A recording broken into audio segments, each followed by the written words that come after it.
All right, welcome everyone. Thank you for joining us for today's webinar. My name is Amalia, and I'm a webinar manager at Terminal, the world's first tech-enabled platform for remote engineering teams. Today, we're partnering with iCapital to discuss remote culture and global hiring, how a value-based approach can help you amp desirability to engineers and close the talent gap for good. Just a little housekeeping before we get started. Today's webinar is scheduled to last about 1 hour. All participants will be muted to enable the speakers to present without interruption.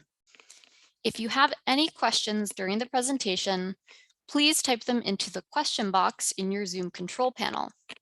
We'll have time to answer these at the end of the event. We want to hear from you, so please stay tuned for our audience polls. Today, we've got a special prize to show our appreciation for your input. One lucky participant in polls or Q&A will be selected to win a $100 gift from Loop and Tie.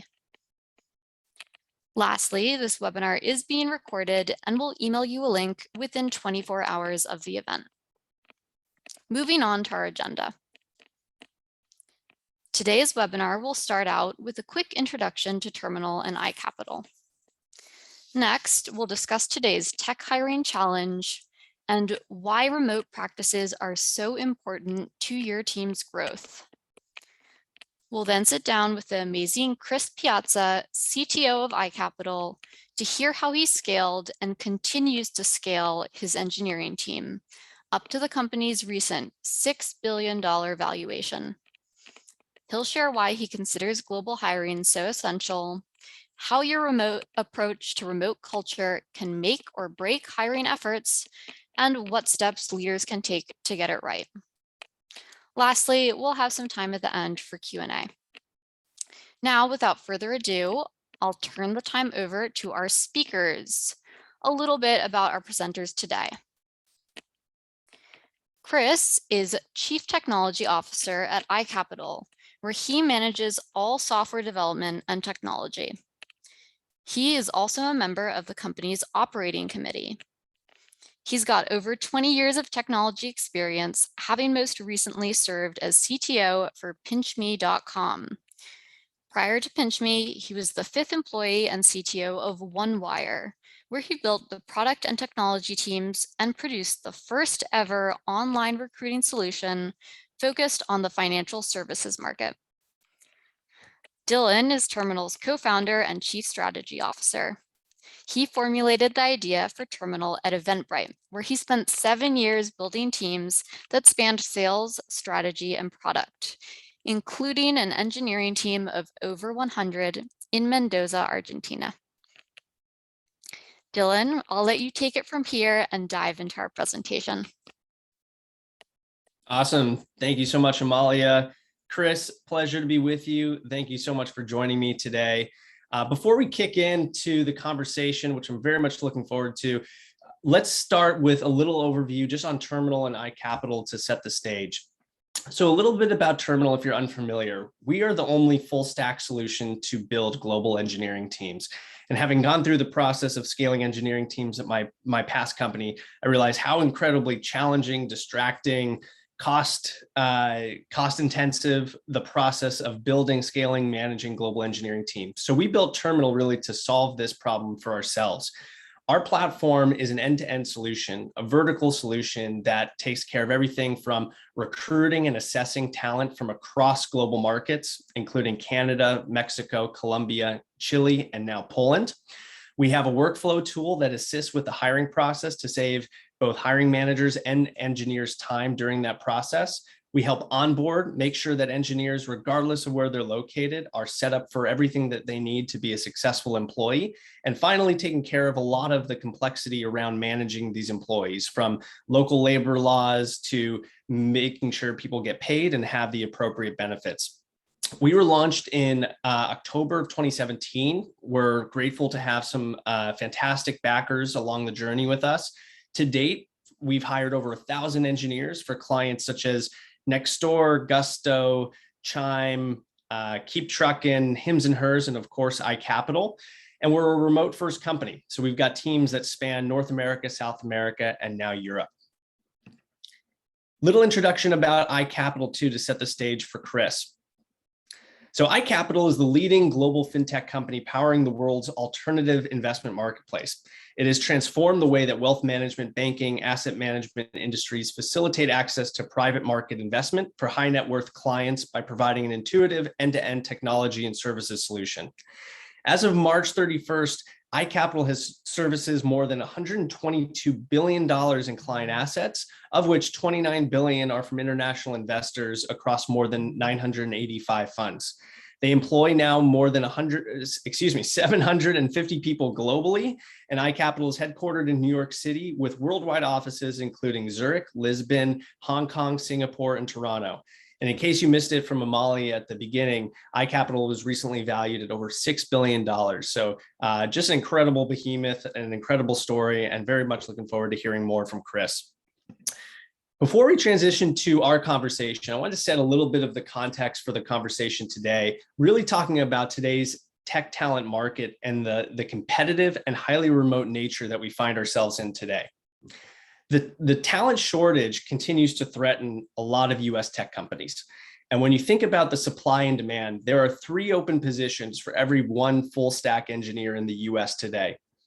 So think about that for a second. There are more open jobs than there are available engineers. And a lot of that goes back to decisions that were made decades ago. The lack of investment in STEM education in the US, restrictive immigration policies, high costs of living that don't make it as attractive for people to move into the country and the various tech hubs. So this is putting a ton of pressure on clients and companies who are looking to the US in order to satisfy their engineering needs. We're going to launch a poll real quick because we want to hear from you. How has the ongoing engineer shortage affected your company? We'll take a few seconds and let you respond.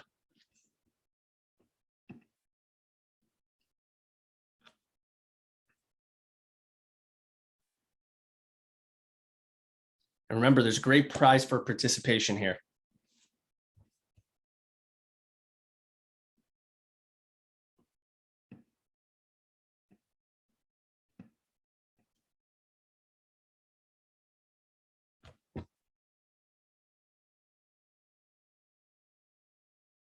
All right.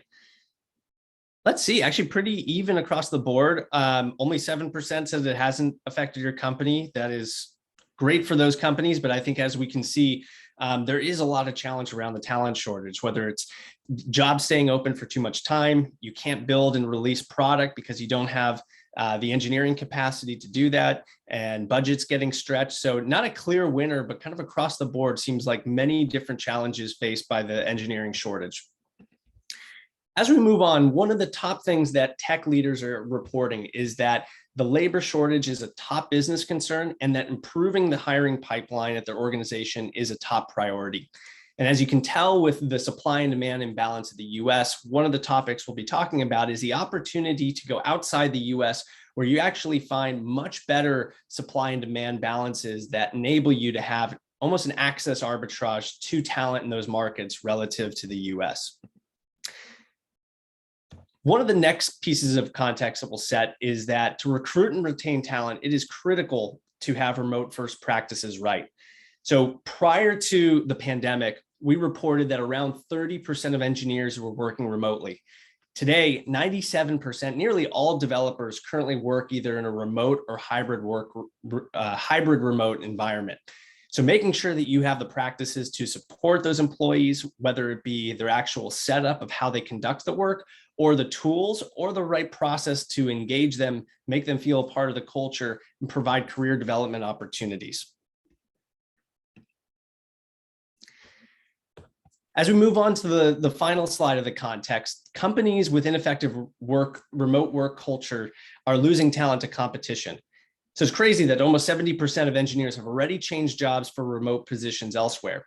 The thing that comes to mind to me is that there's very low switching costs today when you think about changing a job. It used to be you had your desk, you were maybe had a catered lunches at your office, you had a commute that was reliable. today, in today's world, engineers really could log out of Slack one day and log into another company's Slack tomorrow. And that is the switching cost of looking to another company. And so when we think about remote culture, I think it's really important, as we discussed today with Chris, around how do you put that in place in a way that really engages and ultimately drives towards retention of your team. And we believe some leaders are doing that. Some leaders are really crafting a path to hiring success. And that's where I'll turn to my conversation today with Chris. So Chris, CTO of iCapital, as Molly has shared a little bit of the intro of your background, but we'd love for you to formally introduce yourself to the audience here today. Hi, Dylan. Thanks.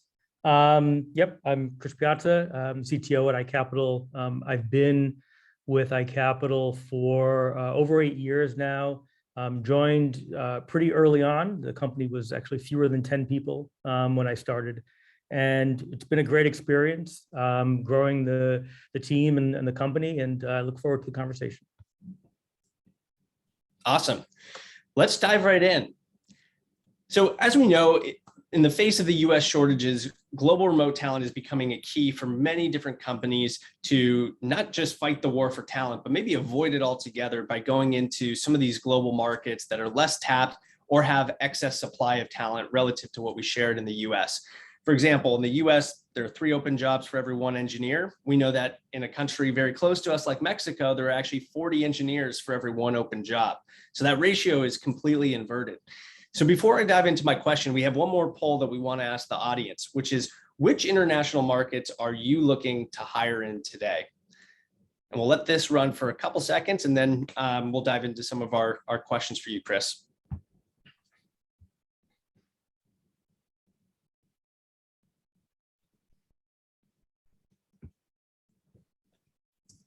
So Poland, Colombia, Mexico, Chile, Canada, other, or I'm not looking to hire globally.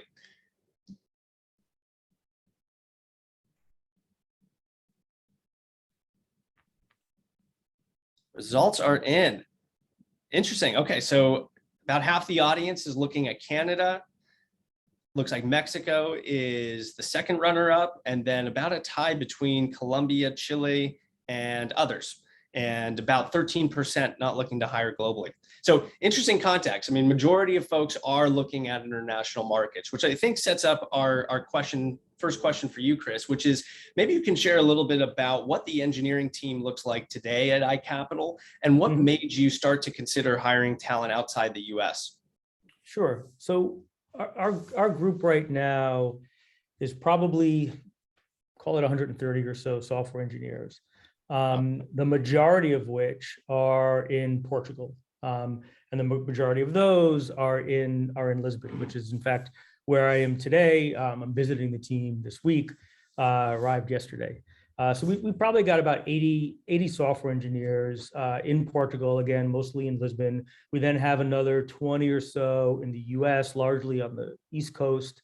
And then we have, we're supported by some outsourced partners. So we've got folks in Mexico, in Canada, in India, and in Colombia. Looking outside the US, I have to go all the way back to sort of when I started at iCapital. And when I came, there was already an engagement with a partner in Lisbon that was providing, there were 4 software engineers engaged at the time. And our initial strategy was to start to build an engineering team in the US because there really wasn't any, and then slowly wind down the outsource relationship, which we did. And what we found though, is after, hiring about 8 or 9 people in the United States, we simply could not hire fast enough. And we went back to that same company and asked, could they re-engage? And they were able to re-engage, and not just re-engage, they got us a couple of the original engineers that were on our project to begin with. And soon thereafter, we asked them, give us 2 people a month. And they were able to do that for an extended period of time. And we grew the group to about 50 people here in Lisbon.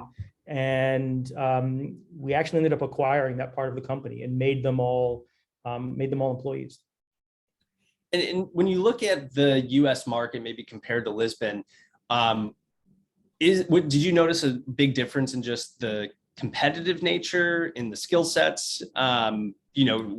What was maybe some of the underlying challenges that you saw in the US? And in particular, I know you were looking at the kind of the East Coast market. Yep, definitely. The market was very competitive. Getting candidate flow in the Northeast in the US was very, very hard. And we would go through normal recruiting channels. We had internal recruiters. We would go through external recruiters, and pay the 20-25% contingency fee, and we still couldn't get a decent flow of candidates coming in the door. And so being able to look externally and find and establish good relationships outside of the US really made a big difference for us. Awesome.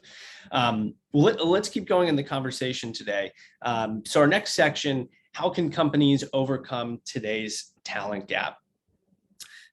The first area I want to touch on is what I think you have done a fantastic job of is you guys have really embraced global and remote engineering, meaning that you're not trying to consolidate engineers within one massive headquarters, kind of following, whether it's a Google or Amazon playbook, but really allowing talent to dictate the proximity and location of where folks are.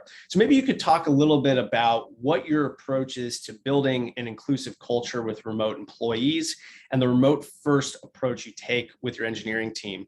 And were you worried at all around making that decision of hiring a distributed team and how that would affect the culture of both the engineers as well as at the company at large?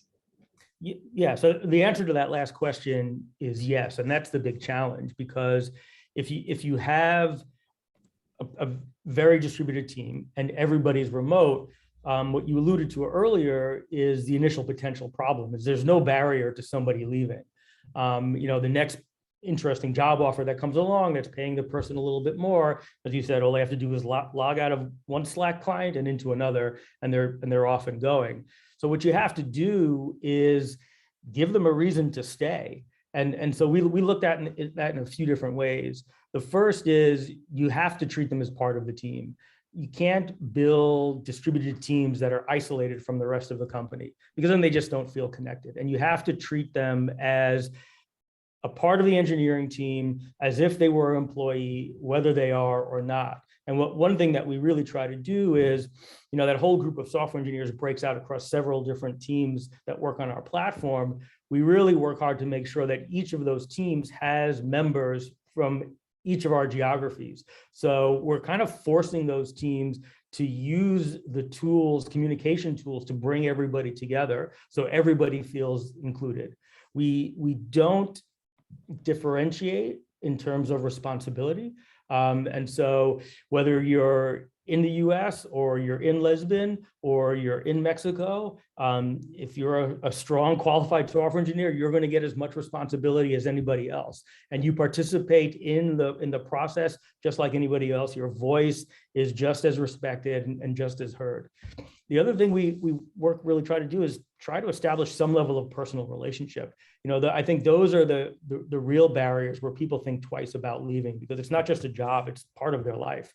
And so even before we made the acquisition here in Lisbon, while they were still just a partner that was providing us software engineers, we came and we visited very regularly. And we would bring them to the US and they would work alongside us. And we established a really tight bond with all of those software engineers, to the point where they identified with us more than the company that actually employed them and paid them directly. And so it made a really nice transition for us. And we actually just opened a new office here in Lisbon. We've had super high retention rates. Many of the people that were with us when we made that acquisition are still here, and it's worked out really well.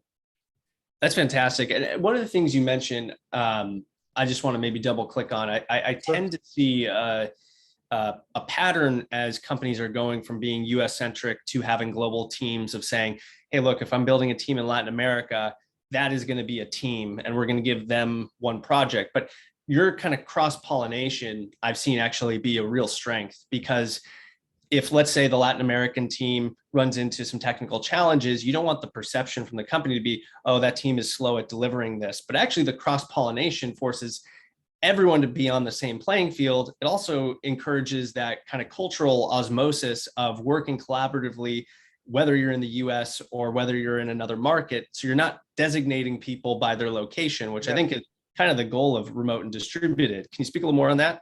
Yeah, the other thing it does is it demonstrates opportunity to the software engineers. So they don't feel like, well, I'm in a certain geography and this is the only thing I'm ever going to get to work on. We do a lot with moving engineers. We want to make sure that software engineers are engaged and are working on something that they're interested in. We have enough interesting work to do across our platform that we can find something for everybody. So we want to make sure that the team assignment is going to be meaningful to the software engineer that's taking on that assignment. If we said, well, the team in Mexico only works on this part of our platform, we're necessarily then limiting what they can work on and how engaged they're going to be. So we work really hard to let the engineers know that you have opportunity to move to different parts of our platform, work on different technologies, enhance your skills. We're interested in you as a person and building your career, and we're going to give you this opportunity. Maybe a more tactical question. I love that idea of being able to kind of mix those teams, but also I think the point of that you're kind of uncapped in your ability as an engineer to work on different projects, different technologies. Yep. How often do you maybe switch up those teams, and how do you think about kind of mixing that up to give people more exposure? Like, what, as a CTO, like what's the right time to kind of keep people focused on a specific area to have expertise versus switch things up to provide new perspective and opportunity? Sure. So we do a couple of things. For junior software engineers, we do a rotation program, which is basically a requirement. So if we're hiring somebody and they're right out of school and they're brand new, we put them on a rotation program where they're spending 6 months on a specific team and then they'll rotate to another team. And what that does is it helps give that person perspective on our platform and the different parts of our platform.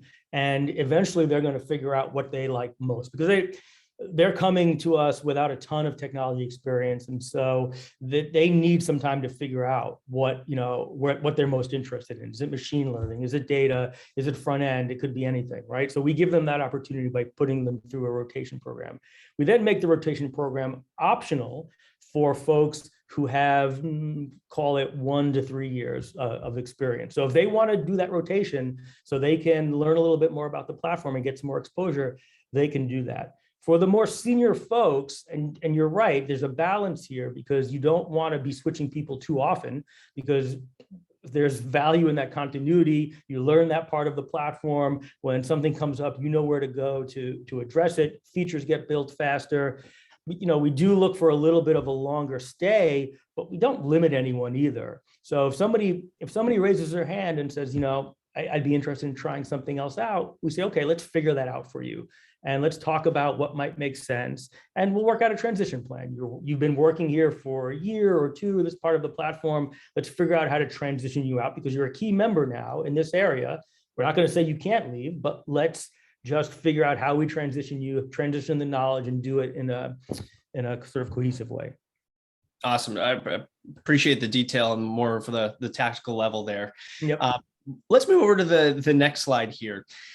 I think a lot of companies think about like, what is the right factors when you look at a specific market to invest time? And I think it's very easy today's world. A lot of people take a job description that used to say San Francisco, cross it out, say remote, and expect people from all over to show up. But really, there is a lot of kind of conscious and concerted effort to think about what are the right markets to be building teams and to be investing your time and resources to build that critical mass and density.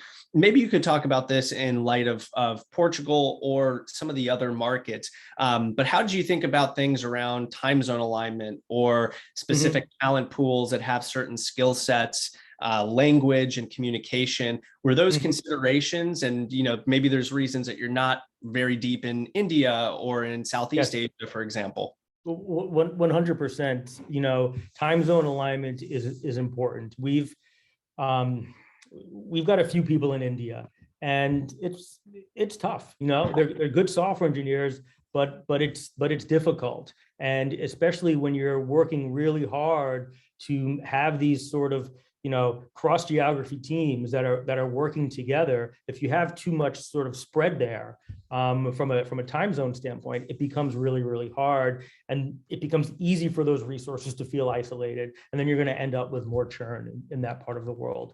So as we think about our global distribution of software engineers going forward, we're really trying to find a way to consolidate a little bit from a time zone standpoint. And so we're really looking, mostly in sort of, starting in Mexico, going over to kind of,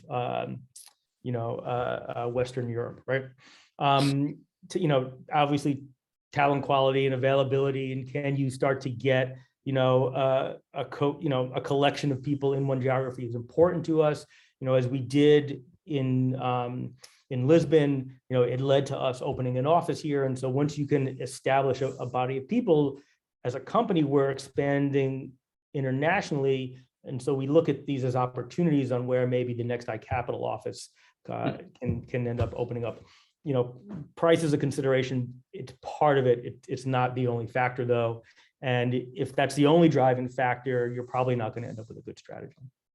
I'm curious, with so many of these markets, what has the education had to be like for you or for the hiring team to look at someone's background and maybe not be using the same kind of US-centric heuristics of this person worked at Amazon and they went to this computer science program?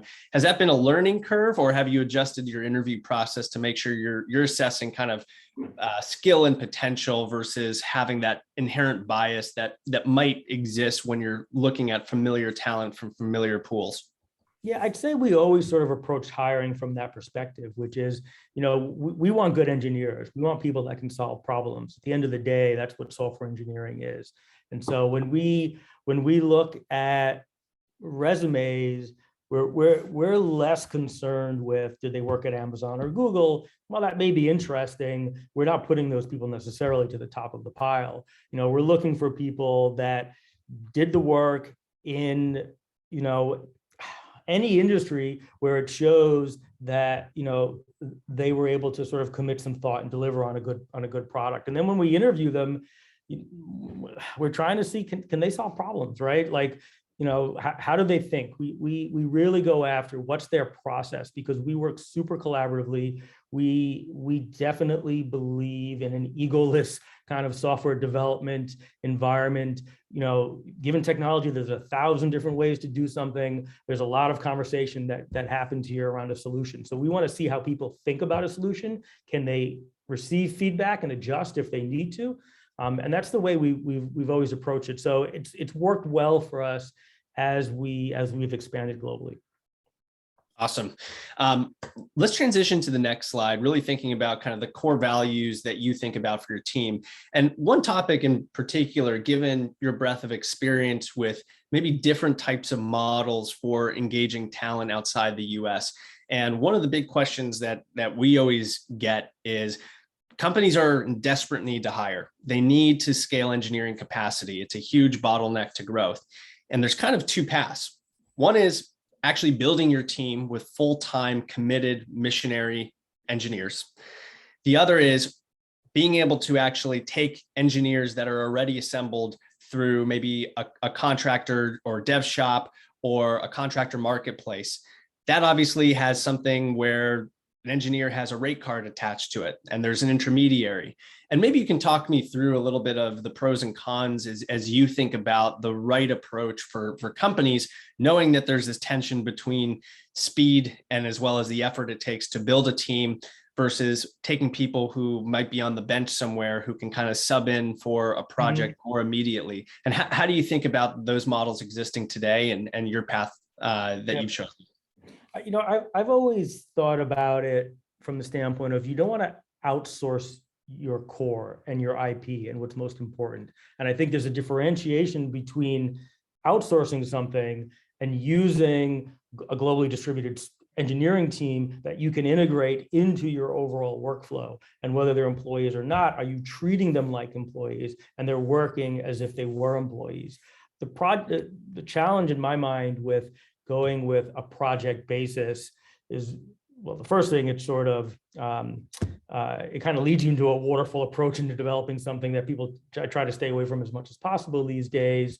And it disconnects you from the team, from building something, and those folks will never be a long-term solution for you. And the minute some other client comes along to that company is going to offer more money or has a bigger project, they're just going to be gone, and you're going to be losing people constantly.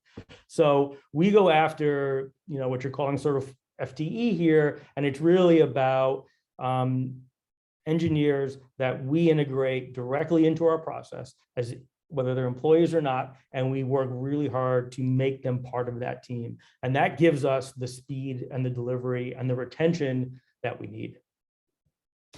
And what are the maybe challenges with having kind of the lack of transparency maybe between what you pay someone and what they receive, and having an intermediary like that? And was that something that you had to solve for with the team in Portugal? It's interesting because with the team in Portugal, we were paying a day rate and didn't have that transparency, but it was such a unique situation. And we were able to establish such a personal level of relationship with those software engineers that it didn't become an issue for us. That said, it has been an issue when we've gone with other agencies to help us find talent. And even just recently, there was another agency I was working with, and they said, "Oh, we need to raise our rates 8.5%." And I asked how much of that 8.5% is going to the engineers assigned to our project, and they simply refused to answer. They wouldn't tell us. So you know what I did? I said, "Okay, we're not using you anymore. That's it, right? We need to know that these folks are being treated fairly." And what we definitely saw is that when we don't have that transparency to what the software engineers are getting paid, the turnover rate is much, much higher. Yeah.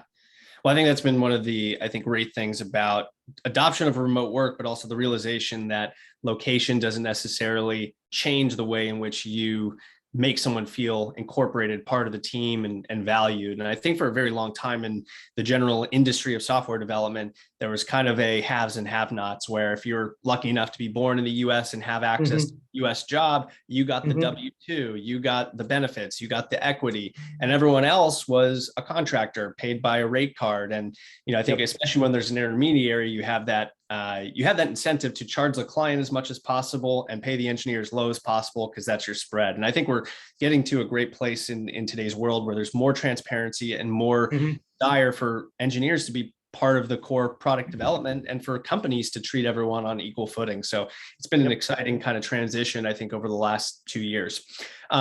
Maybe moving on, something that you touched on before, but I think that especially with a global team, building true career opportunities, and probably one of the biggest critiques of remote work is, it's going to be harder to get promoted. It's going to be harder for people who aren't in the office to kind of have the same recognition. And you talked about a little bit of the rotation, but maybe you can speak a little bit more about some of the ways that you approach making the employees feel fully integrated, but also building long-term career opportunities so that they don't have a reason to leave.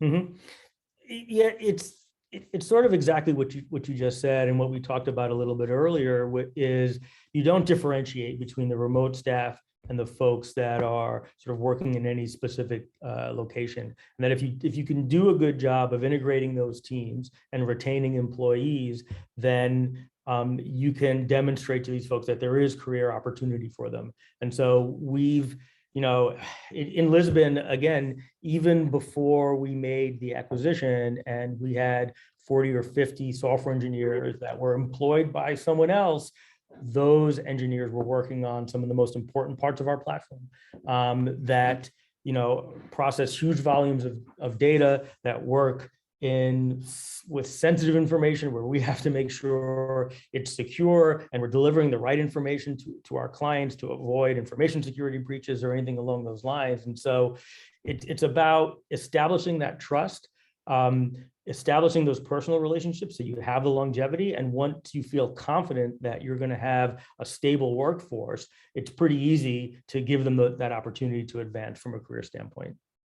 And I think it speaks volumes too. I mean, where are you today? You're in Lisbon. I mean, Yep. how do you feel like the responsibility of a CTO today changes from a world where maybe your whole engineering team is on 1 or 2 floors in an office, but when they're spread out, how does that change kind of your approach in terms of how do you interact with the team on a day-to-day basis, getting on a flight and being there in person? How do you think generally the responsibility of a CTO changes in this new dynamic?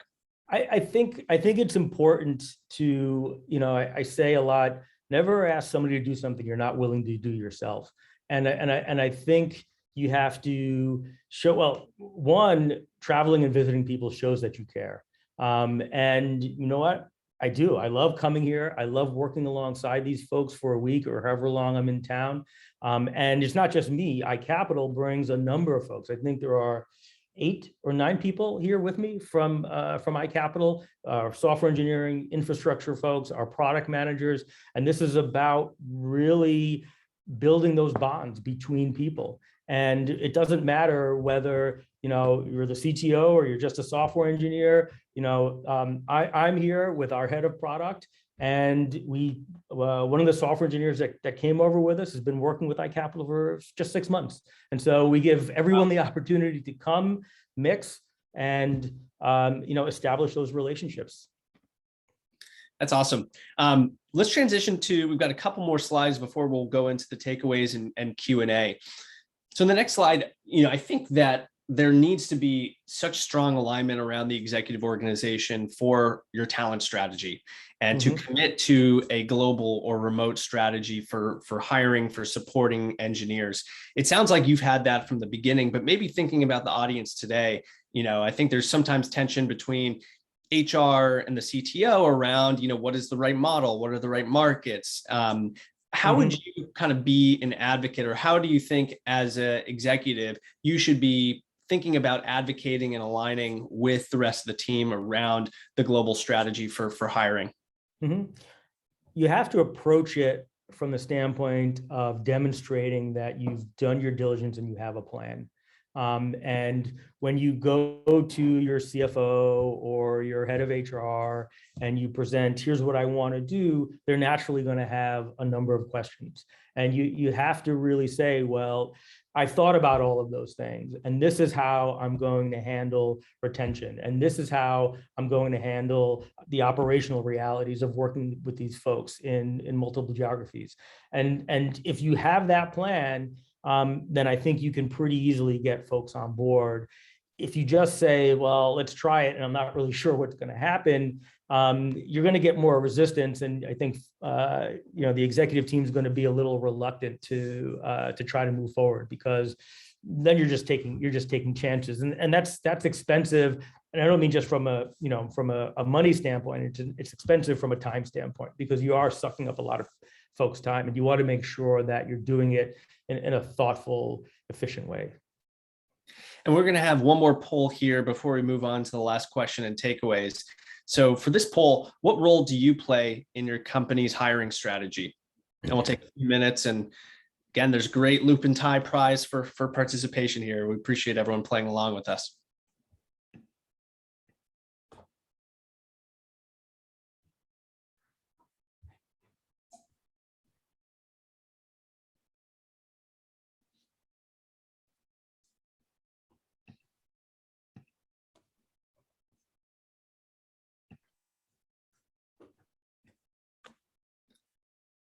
All right, let's see.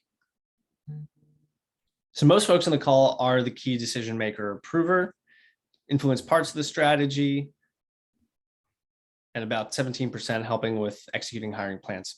Interesting. So glad we're having a lot of kind of the decision makers, approvers on this call to hear some of the considerations, the trade-offs that are made in a decision like this, because it's one that is not a light decision. It's kind of that trapdoor decision where you really have to commit yourself to the standards and practices to support global remote teams.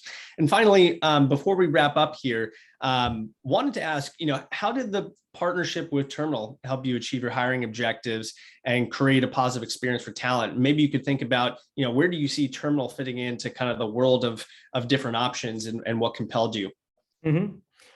Working with Terminal has been a really pleasant experience for me, and the fact that we do have that transparency into what the software engineers are getting paid, the fact that we basically determine it, the fact that Terminal works really hard to give those folks, a full employment, which includes benefits and vacation and anything else, really promotes longevity with the team. And the Terminal team that's assigned to us to help us work through our open recs and find resources has been great to work with. We've gotten great candidate flow in the geographies we're in, and sort of the same, what we did in Lisbon when we made the acquisition of the team here, we were thinking about expanding into Europe. The company was starting to move there, and it kind of worked out that Lisbon is now our sort of base for our international European expansion. We've got 80 software engineers, but we have an office here that's going to seat almost 200 people. And we have folks that are employed now in operations and fund administration and finance and HR. And so we're building out a whole central hub here. And so as we think about other geographies, Latin America and South America, maybe a place like, let's say, Mexico becomes the next place where we start to establish an engineering presence, we build a strong team there, and then maybe we can have a permanent presence. And so it becomes a nice segue for us into these geographies. Awesome. Well, it's great to hear. And it's always a pleasure to work with company with the leadership that has kind of that approach, that they're not thinking about global talent being something that is purely for cost or but actually approaching every engineer on a level playing field. And so it's been a privilege to work with you and the team. Let's run through takeaways, and then we're going to jump to some Q&A. So get those questions ready. So a few takeaways that I think are key to highlight. In today's market, remote hiring is a top priority. And I think what we've seen is that what engineers want is flexibility around where and how they work.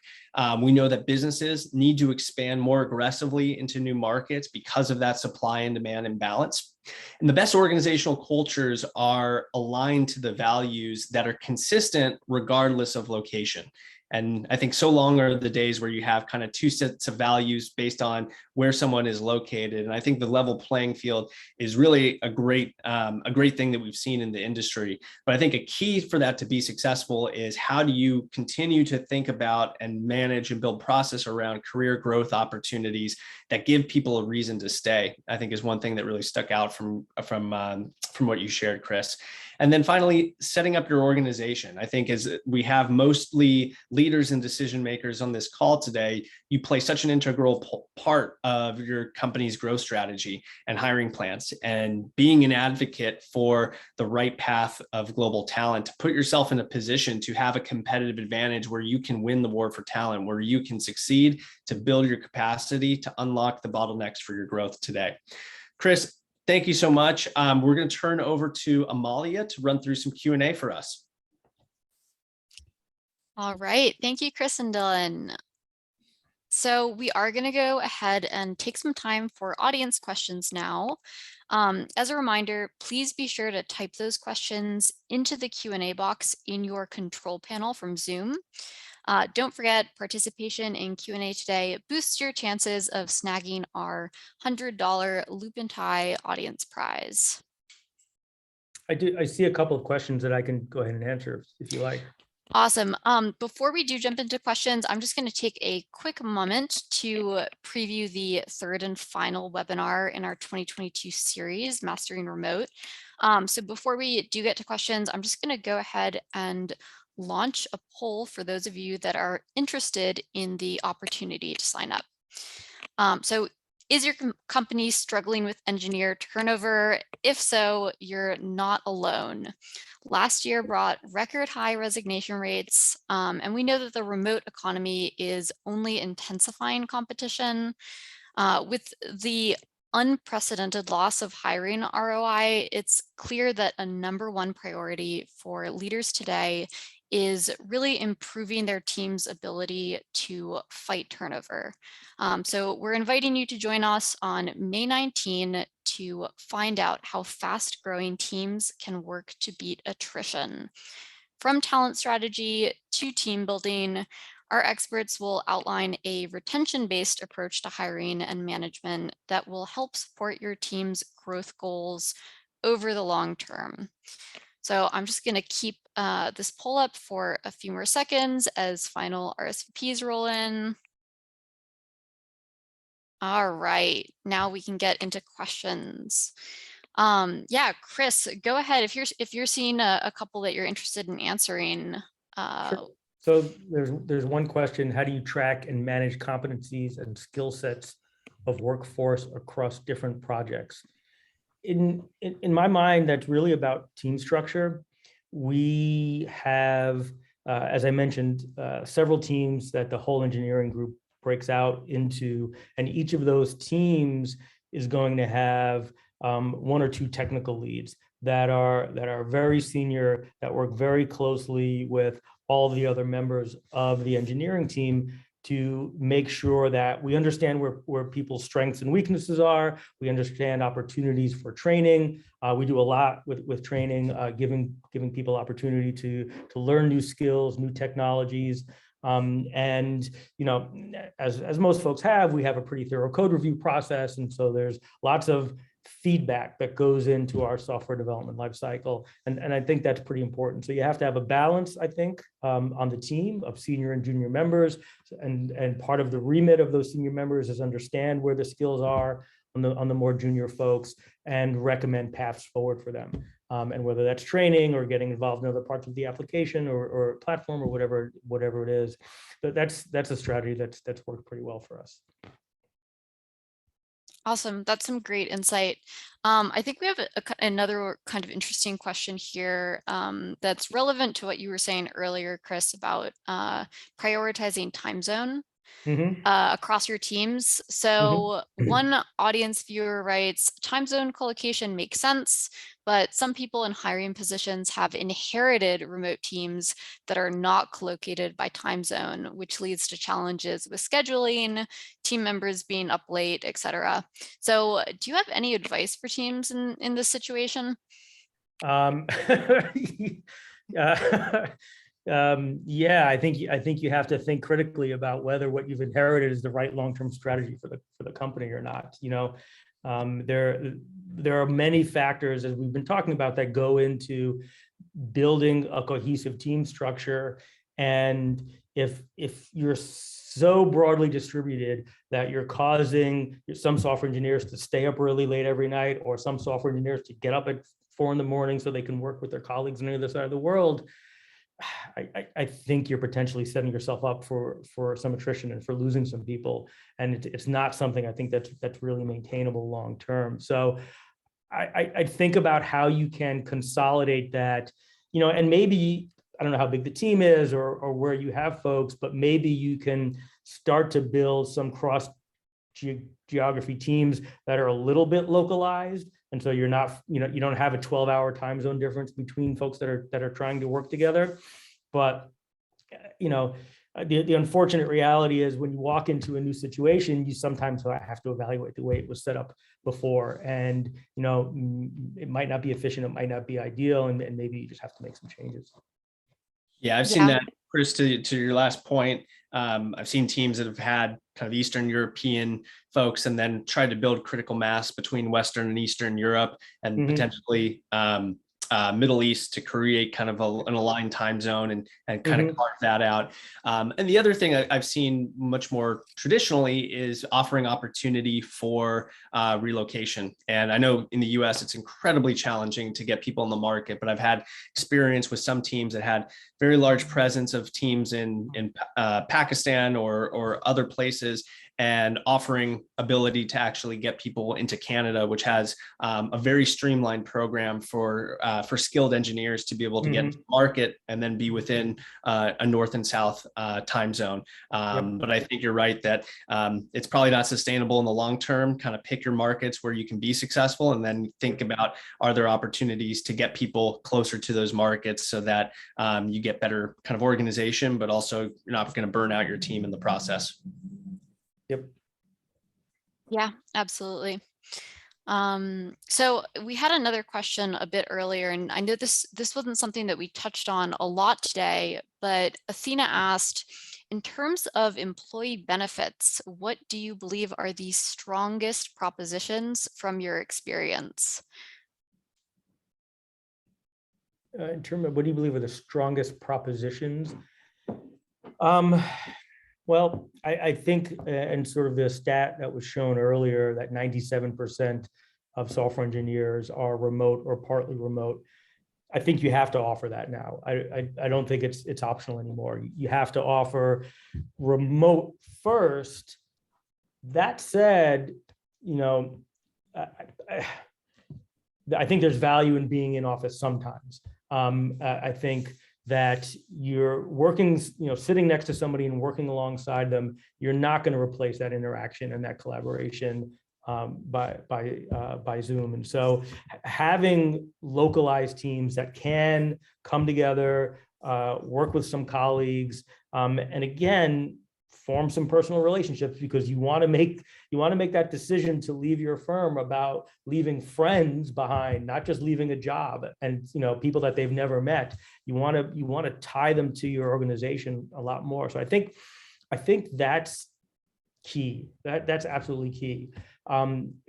Other benefits I think of being less sort of traditional, but demonstrating trust in your engineers, that you trust them to do a good job, that you value their opinion and their thought, and again, make it a place where they feel like they're contributing goes a long way. Healthcare and everything else, and vacation and time, I think is pretty standard across the industry, and I think those are sort of like the price of entry for any employee, whether they're distributed or not. So you have to think more about benefits being, what's the benefit of just working here? What is the culture? Why do I want to stay? And give a lot of thought to that. A couple of things I would just add, if you're expecting someone to work from home for majority of the time, making sure you have budget so that they can actually make their at-home office up to par. Mm-hmm. Help them buy a comfortable chair, a desk, a microphone, a headset, things that are going to set them up to be productive. A couple other things that we've seen companies take on as well is making sure that, again, if they're going to be using their home internet and power, that maybe you give them a stipend for their internet and their electricity bill that they're going to be utilizing for work. I've seen companies provide food and snack packages every month that they wouldn't otherwise get in the office so they can be productive. Things like that I think are important, as well as just understanding the markets and what is competitive within that market. It is actually very different, the expectations of engineers in Colombia versus Chile versus Canada. Some of those countries have more socialized medical care, but if you're going to be a top employer, you have to have supplemental benefits that go on top of kind of what is provided by the government. And that insight, I think, is really valuable to make sure that you win top engineers over. Yeah, absolutely. That's a great point, Dylan. So I think we have time for about one more question before we move into wrap up. So we have a question here from Pete regarding your rotational program, Chris. He says, smaller companies don't often have the resources to have a rotational program to fill out hires. Have you seen less experienced developers ramp up quickly in fully remote teams? I think when you're a smaller organization, hiring junior entry-level software engineers is difficult and challenging. I think you want every employee to be successful.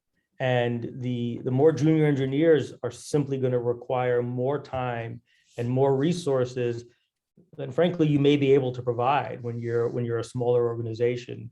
And so when we were much smaller, we actually didn't hire any people right out of school because we knew that we couldn't support them properly to be successful. We needed folks that could really hit the ground running with a lot less direct attention. Now that we're bigger and we have stronger teams and lots of senior folks across the organization, and we have a much stronger developer onboarding program in place, whether they're junior or not, and we can support them a lot better. So I think it's a little less about less experienced developers ramping up in a fully remote environment, but just, do you have the resources and the people and the time to support engineers at that level and make them successful? Yeah, great. So it does look like we're out of time for any additional questions today. I am going to move into some wrap-up items, but Chris, Dylan, before I take our participants through that, I just wanted to thank you both so much for making time for this discussion today and for contributing all of your insights. It was great having both of you on. Thank you so much, Chris. Really enjoyed this. It was great. Thanks, everyone.